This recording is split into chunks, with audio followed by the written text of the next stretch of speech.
Let's see how to edit a Word document using track changes. First off, we want to open Microsoft Word. And as you can see right here, we have our document ready. Now, track changes basically turns your document from editing mode into reviewing mode. And currently, we are in editing mode. And what that means, when we turn on track changes, for example, we click on this, and you'll see here on the top right that we are now in reviewing mode. And what that means is that whenever you make changes to your document, it won't directly apply to the document itself, but instead it will show up as suggestions.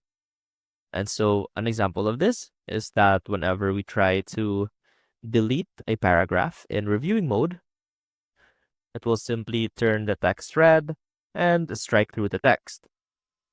And from here, to accept or reject this change, you can simply highlight it again. Now, click on the drop-down list under accept or reject. Now, for example, we want to delete this particular paragraph, so we want to accept this change.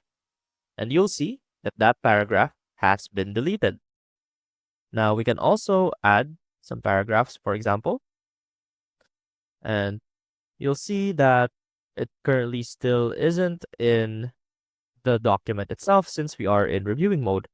We can also make some formatting changes. For example, you want to put an indent on the first line of each paragraph, and that will also show up here on the right, basically whenever we are in reviewing mode.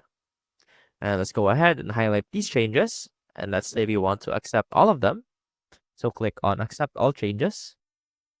And as you can see, when we go back to editing mode, that it has now been applied to our document. And that is how you edit a Word document using track changes in Microsoft Word. I hope this helped, and I will see you soon.